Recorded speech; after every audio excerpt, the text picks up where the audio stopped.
Classification of standards. The Imperial Standard Yard and the International Prototype Meter are master standards and cannot be used for ordinary purposes. Thus, based upon the accuracy required, the standards are subdivided into four grades, namely primary standards, secondary standards, tertiary standards, working standards. Primary standards, they are material standard preserved under most careful conditions. These are not used for directly for measurements but are used once in 10 or 20 years for calibrating secondary standards. Example, International Prototype Meter, Imperial Standard Yard. Secondary standards, these are close copies of primary standards with respect to design, material and length. Any error existing in these standards is recorded by comparison with primary standards after long intervals. They are kept at a number of places under great supervision and serve as reference for tertiary standards. This also acts as safeguard against the loss or destruction of primary standards. Tertiary standards. The primary or secondary standards exist as the ultimate controls for reference at rare intervals.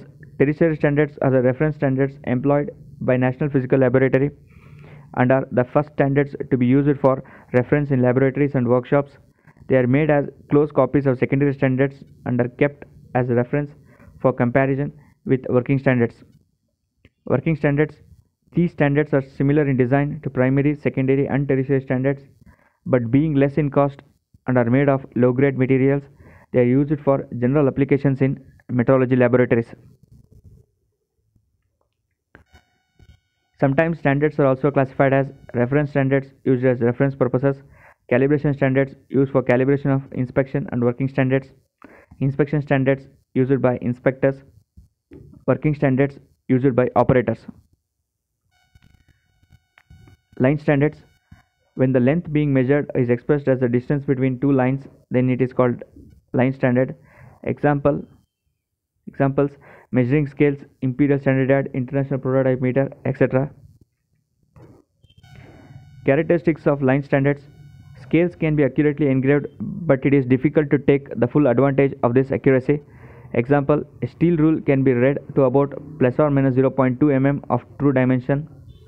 A scale is quick and easy to use over a wide range of measurements. The wear on the leading ends results in undersizing. A scale does not possess a built-in datum which would allow easy scale alignment with the axis of measurement. This again results in undersizing. Scales are subjected to parallax effect, which is a source of both positive and negative reading errors. Scales are not convenient for close tolerance length measurements except in conjunction with microscopes. End standards.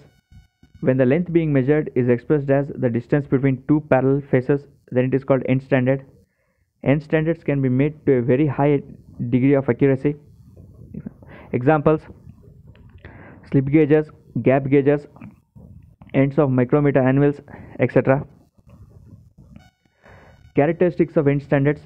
End standards are highly accurate and are well suited for measurements of close tolerances as small as 0.0005 mm.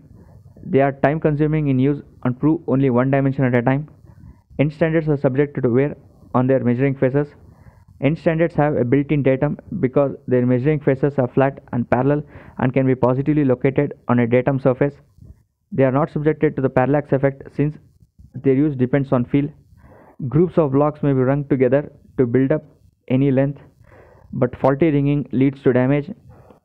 The accuracy of both end and line standards are affected by temperature change.